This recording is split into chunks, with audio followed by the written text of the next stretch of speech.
हर समस्या का समाधान है, हर पाप का प्रायश्चित है, हर गलती के सुधारने का अवसर है। कोई ऐसी गलती नहीं जिसका सुधार ना हो। कभी किसी से ऐसी गलती हो जाए तो आप अंदर जलिएगा मत, गुरुजनों से शेयर कीजिएगा। जो अपने गुरुजन हैं उनके सामने बात रखिएगा कि मेरे से गलती हो गई।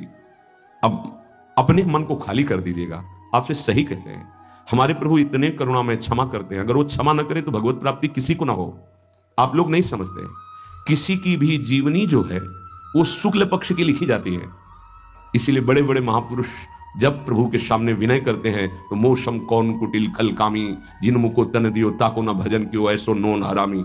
सूरदास जी महाराज, गोस्वामी तुलसीदास जी, जो मैं अपने अवगुण कहूं बाढ़ई कथा पार नहीं लाऊं। ए भाई, अंदर की बात है। रो रो के इस मार्ग में विजय प्राप्त की जाती है। सबके हृदय को कोई ऐसा नहीं है, सबके लख बिरले पाए। बिरला कोई साधक पहचान पाता है कि हमारे अंदर ये पाप आ गया, ये दोष आ गया, ये गलती, प्रभु मेरे से गलती हो। सच्ची कहते हैं, अगर भगवान क्षमा ना करें तो कोई एक कदम भी परमार्थ पे नहीं चल सकता। निराश होने की जरूरत नहीं। ये नहीं देखना कि वो बहुत आगे बढ़ चुके हैं। तुमसे सच्ची कहते हैं, हृदय की बात कहते हैं, जिससे तुम बहुत आगे बढ़ा हुआ जानते हो भगवत कृपा से केवल है। केवल भगवत, वो भगवत कृपा आपके ऊपर नहीं हो सकती क्या? क्या आप महान नहीं बन सकते हैं क्या? महान के अंश हैं, महान के पुत्र हैं, आप भी महान बन सकते हैं। गलती हो गई, त्रुटि हो गई, उसके लिए रास्ता है, प्रायश्चित है, दंड विधान है, क्षमा विधान है। लेकिन शरीर को पूरा कर देना ये कोई विवेक नहीं रहा।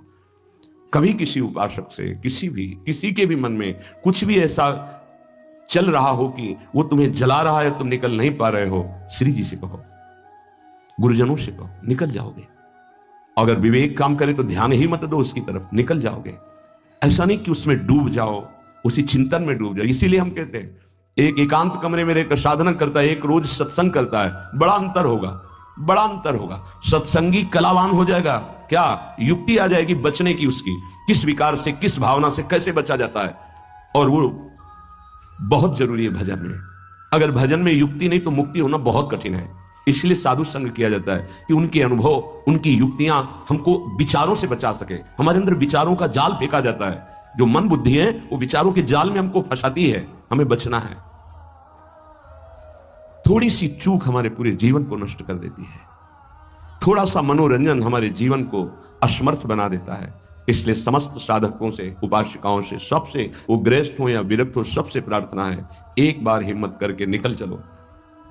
एक बार। हरि गुरु ऐसे कृपालु हैं कि आप जैसी आकांक्षा करोगे, जो इच्छा करी हो मन माही, हरि प्रसाद कछ दुर्लभ नाही। पर हम इच्छा त्यागने के लिए ही भगवत मार्ग का वर्ण किए हैं। इच्छाओं का शमन करके, दमन करके हम भगवत प्राप्ति करें। ये इच्छाएं कितनी भी पूर्ण की जाए कभी पूर्ण नहीं होती। ये दुष्ट मन कभी चैन से नहीं रहने देता। ये हर समय संकल्प विकल्प बनाते हुए सब प्राणियों को अधीन किए हुए है। बड़े भाग्यशाली हैं जो इसकी चाल को पहचान गए और गुरु प्रताप से प्राप्त नाम मंत्र के बल से इसकी चाल को नष्ट कर दिया। श्रीपाद कितनी सावधानी की बात कह रहे हैं। करणाभ्यरणा स्पर्शिनः, मेरे कान में भी ये शब्द नहीं पड़े। हे प्रियालाल, कृपा करो कि मेरे कान में भी काम भोग की बातें ना पड़े।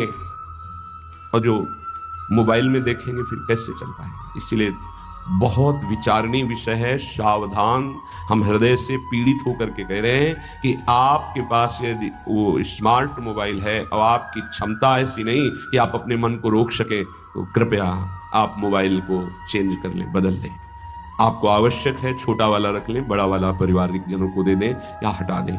क्योंकि आज हमारी बुद्धि शुद्ध है, कल हमारी बुद्धि कुछ देखना चाहेगी। अगर हम देख लिए तो हमारा मनन बनेगा, मनन बनेगा तो फिर हम असहनीय हो जाएंगे, हम सहन नहीं कर पाएंगे। सहत सहत बाढ़े भगति गृहतन गुरु हितगार। सहन करने वाला भक्ति मार्ग में आगे बढ़ता है और टूट गया तो संसार में रह जाता है। इसलिए प्रायः साधक बहुत सावधान रहते हैं, पर यह असावधानी चूंकि स्वाभाविक सहज में हो जाएगी। हमारे पास रखा है ना मोबाइल, उन्होंने अपने उसमें लिखा कि मैं इस इंटरनेट और इस मोबाइल के कारण ऐसा, तो मुझे इस बात पर बहुत कल से विचार हुआ। मतलब बड़ा एक तो ये दुख हुआ कि ऐसा नहीं होना चाहिए था।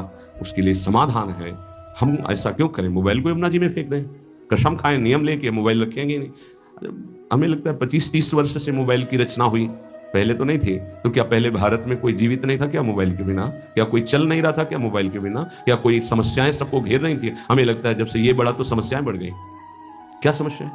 ना हम चैन से विश्राम कर सकते हैं, ना हम कहीं अपने हृदय को प्रभु की तरफ लगा सकते हैं। जहां एकांत हुआ उसी में लग गए, वो रील देख रहे हैं, गेम देख रहे हैं, सीरियल, अब तो पूरा सब उसी में संसार भरा हुआ है। बहुत सावधान।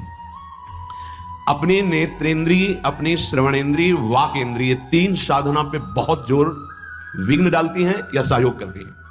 नेत्रेंद्रिय देखना, श्रवणेंद्रिय सुनना और वाक इंद्रिय बोलना, इन तीन का बहुत बड़ा योगदान है।